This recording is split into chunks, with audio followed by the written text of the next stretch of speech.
Alexander the Great. Alexander III of Macedon was 32 years old when he died in Babylon in June 323 BC, 12 years after becoming king.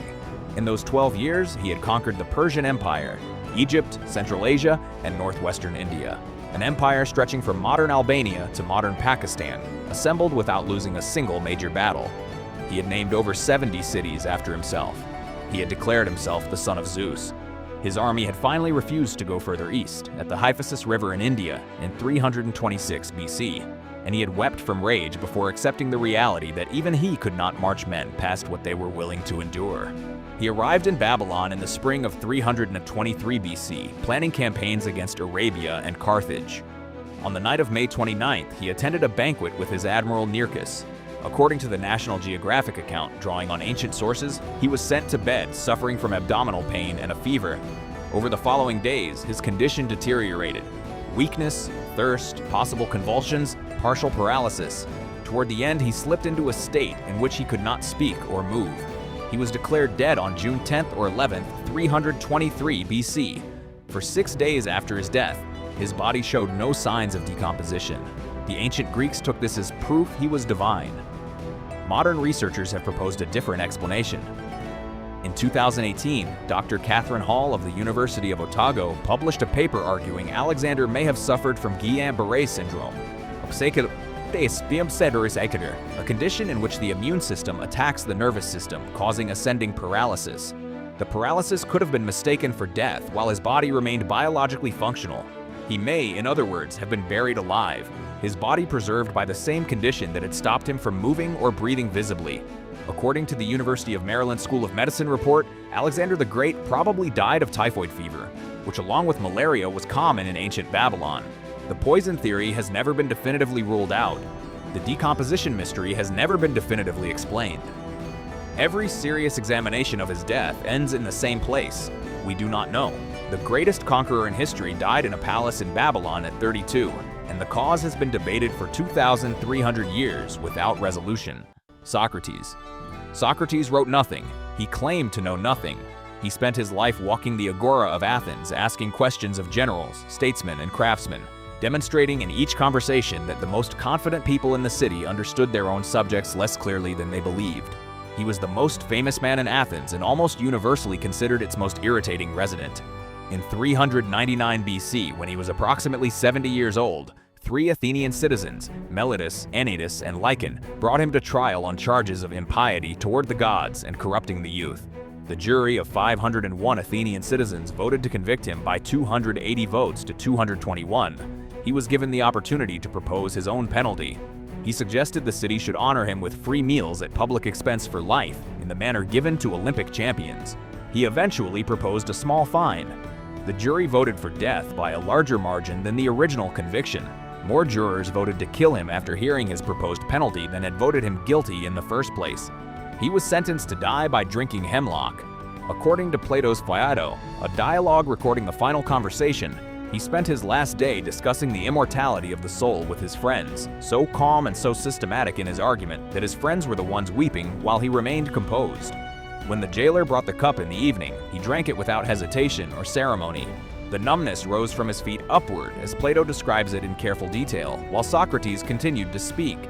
His last recorded words were a reminder to his friend Crito that he owed a cock to Asclepius, the god of medicine. A final, typically Socratic joke suggesting that death was itself a kind of cure. He had been offered chances to flee. He refused all of them. He died for asking questions, in a city that prided itself on free inquiry, and the city built a statue to him within a generation. Pericles. Pericles was the dominant political figure of Athens for 30 years, the architect of the Parthenon, the patron of Phidias and Sophocles, the man who turned the Delian League's tribute money into the most ambitious building program the Greek world had seen, and directed Athenian policy through the city's golden age. He was also, in the judgment of most historians, directly responsible for the strategy that ended his own life. When Sparta invaded Attica at the opening of the Peloponnesian War in 431 BC, Pericles ordered the rural population of Attica to abandon their farms and villages and move inside Athens' walls. He refused to engage Spartan forces in the field, relying instead on Athenian naval supremacy to wear Sparta down through a long war. The strategy was coherent. The The execution produced a catastrophe he had not fully accounted for. Tens of thousands of people crammed into a city in summer, sharing wells and sleeping in the streets, created conditions that the plague required. The epidemic that swept Athens in 430 BC, probably typhoid fever. According to the analysis of skeletal remains from a mass grave found near Athens in 1994, killed approximately a quarter of the Athenian population, including Pericles' two legitimate sons. Pericles himself died of the plague in 429 BC at approximately 65 years old, after a long deterioration that his friends described as unusually quiet. He died slowly, losing his mental sharpness rather than in the dramatic way the plague usually killed. His political opponents, driven from power for years, returned to influence within months of his death. The strategy he had constructed did not survive the man who had designed it, and Athens spent the next 26 years fighting a war his death had made unwinnable.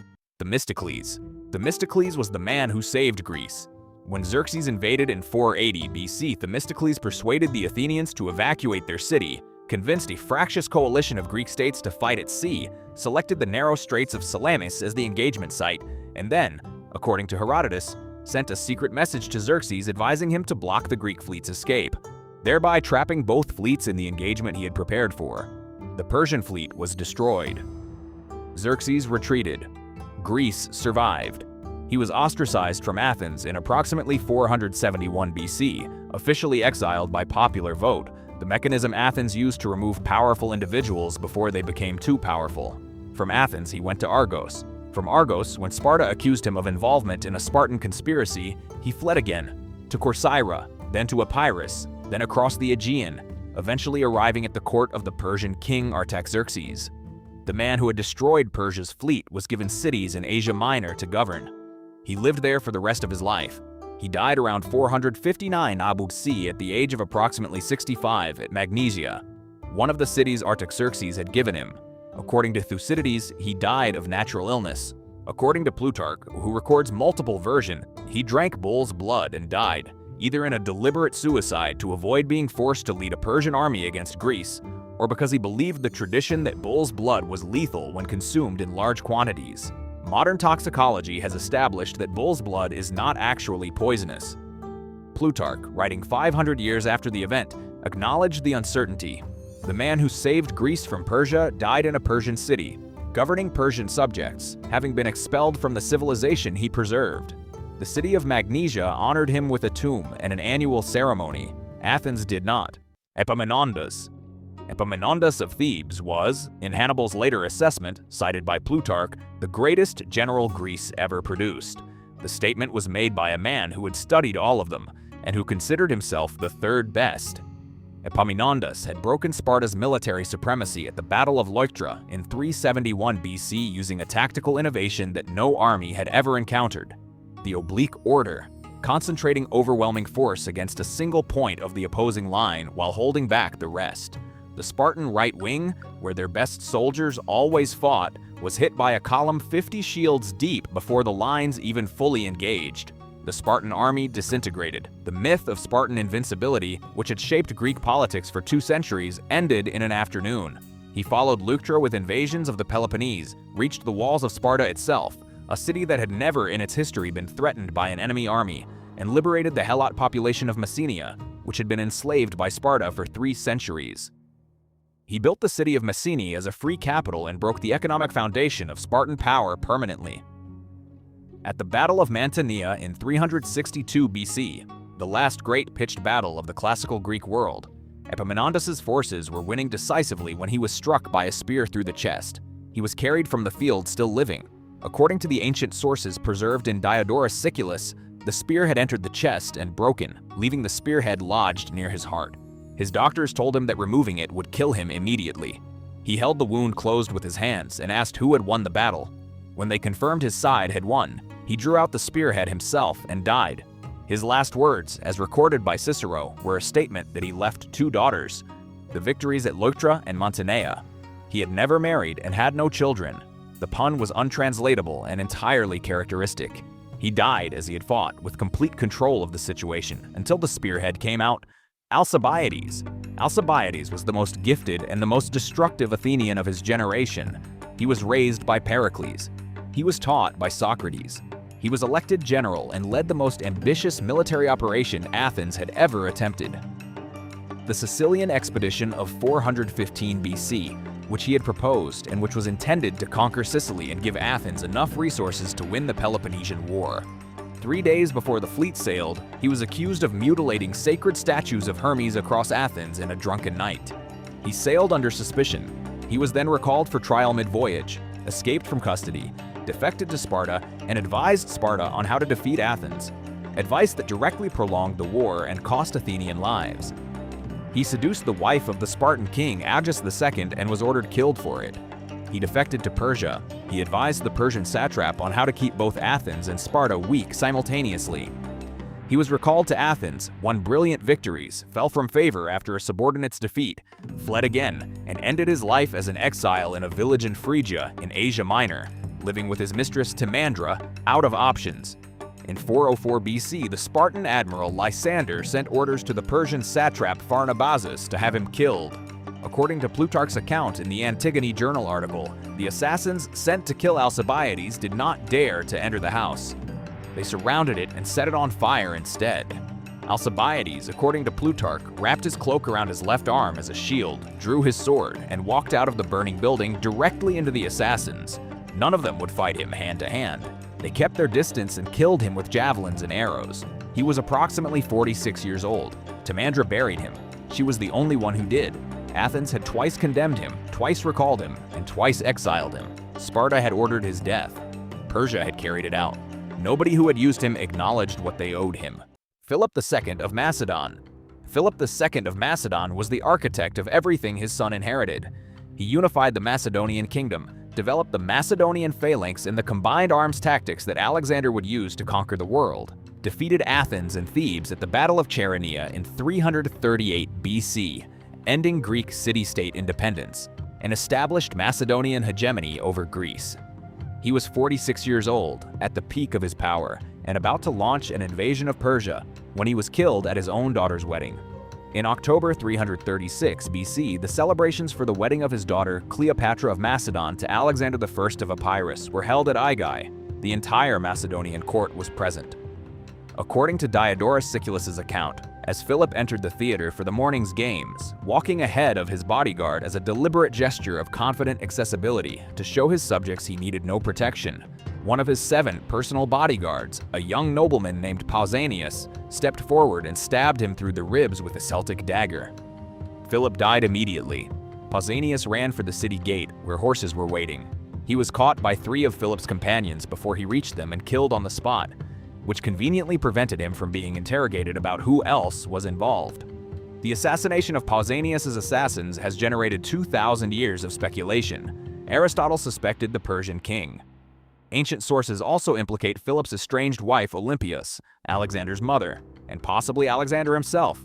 No evidence was ever established. The men who killed the assassin ensured it never would be. Alexander, 20 years old, was proclaimed king the same day. He inherited his father's army, his father's strategy, and his father's planned invasion of Persia. He used all 3 to build everything that came after. Archimedes of Syracuse, was the greatest mathematician and engineer of the ancient world. He calculated an approximation of pi. He invented the method of determining the volume of irregular objects through water displacement.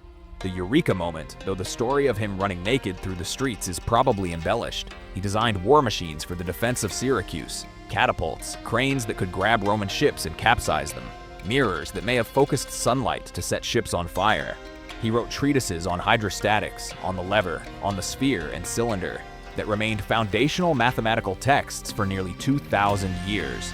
When the Roman general Marcellus besieged Syracuse beginning in 214 BC, the city held out for 3 years, largely because of Archimedes' defensive machines. Roman soldiers reportedly became so afraid of what might come at them from the walls that they fled if they saw a rope or a piece of wood protruding over the battlements. Marcellus, according to Plutarch, made a specific order when the city finally fell in 212 BC. Archimedes was not to be harmed. The order was ignored. A Roman soldier found Archimedes in his house, drawing geometric diagrams in the sand. According to the most common version of the story, preserved in Plutarch and Livy, the soldier demanded Archimedes come with him immediately. Archimedes told him to wait until he had finished the problem. The soldier killed him. Plutarch records an alternative version in which Archimedes was carrying mathematical instruments and was killed by a soldier who thought he was carrying valuables. Marcellus was reportedly furious and had the soldier punished. He arranged a proper burial for Archimedes and sought out his relatives to honor them. The soldier's name was not recorded. The problem Archimedes was working on when he was interrupted was not recorded. The greatest mathematical mind of the ancient world was killed because a Roman soldier was in a hurry, in defiance of a direct order to leave him alone. Demosthenes. Demosthenes was the greatest orator Athens produced, which was a city that produced great orators the way it produced philosophers in embarrassing profusion. He had overcome a childhood stammer by speaking with pebbles in his mouth on the seashore, according to Plutarch, and had turned himself into the voice of Athenian resistance to Macedonian power. His Philippics, his speeches against Philip II, gave the English language a word for passionate political denunciation. He spent 20 years arguing that Athens needed to resist Macedon before it was too late. It was too late. After the Battle of Chaeronea in 338 BC and Philip's death, Demosthenes continued opposing Macedonian dominance, now under Alexander and then under his successors. When Alexander died in 323 BC, Demosthenes supported the Lamian War, Athens' last attempt to break free from Macedonian control. The war failed. Demosthenes was condemned to death and fled Athens before the sentence could be carried out. He took refuge in the sanctuary of Poseidon on the island of Calaria, off the coast of the Peloponnese. Antipater, the Macedonian regent, sent an agent named Archias to arrest him. According to Plutarch, Archias arrived at the temple and tried to coax Demosthenes out with assurances of safety. Demosthenes asked for a moment to write a letter. He put a pen to his lips, which he had been holding in his mouth, and died. He had bitten through a hollow reed pen that contained poison, kept for exactly this purpose. He was 72 years old and had been preparing for this possibility long enough to keep the means of avoiding capture on his person at all times. His last recorded words to Archias as he felt the poison taking effect and walked toward the door of the temple: "Now you can play the part of Creon in the tragedy as soon as you like, and cast out my body unburied. But I, O gracious Poseidon, quit thy temple while I yet live. Antipater and his Macedonians have done what they could to pollute it." He walked out of the sanctuary, collapsed, and died outside its walls, ensuring the holy ground was not defiled by his death. Even dying, he managed the dramatics. Pyrrhus of Epirus. Pyrrhus of Epirus was the general Hannibal ranked second only to Alexander. He had fought across the Balkans, served in the wars of Alexander's successors, won back his kingdom of Epirus through sheer persistence, and then, invited by the Greek cities of southern Italy to protect them from Roman expansion, crossed to Italy and fought Rome in a way no one had done before. He won battles at Heraclea in 280 BC and Asculum in 279 BC against Roman armies that outnumbered him, using tactics, discipline, and war elephants that the Romans had never encountered. After Asculum, surveying the losses his victory had cost him, he reportedly said, "Another such victory and I am undone." The phrase gave history the term Pyrrhic victory. He left Italy without having broken Roman power, campaigned in Sicily, returned to Italy, was decisively beaten at Beneventum in 275 BC, and went home to Epirus with his treasury depleted and his reputation diminished. He launched a new campaign in Greece, against Macedon, then against Sparta. Then he was offered the chance to intervene in a dispute at Argos. He entered the city of Argos at night with his army, expecting a quick victory. What he found instead was narrow streets, confused fighting, and elephants panicking in confined space. According to the Wikipedia account of the Battle of Argos drawing on Plutarch, as Pyrrhus was fighting an Argive soldier, the soldier's mother was watching from a rooftop. She threw a roof tile. It struck Pyrrhus on the head and broke part of his spine, paralyzing him and knocking him from his horse. He was decapitated on the ground by a Macedonian soldier named Zopyrus. In 272 BC, during a confused battle in the streets of Argos, Pyrrhus was felled ignominiously by a tile thrown from a rooftop by an old woman. So ended the career of one of antiquity's most celebrated generals. Hannibal ranked him the second greatest general in history. He was killed in a street fight by a woman throwing building materials from her roof. The tile that hit him was the same size as the ones his stonemasons used. He had survived 20 years of war on 3 continents and died in an alley. If you want to see more, click the video on screen now.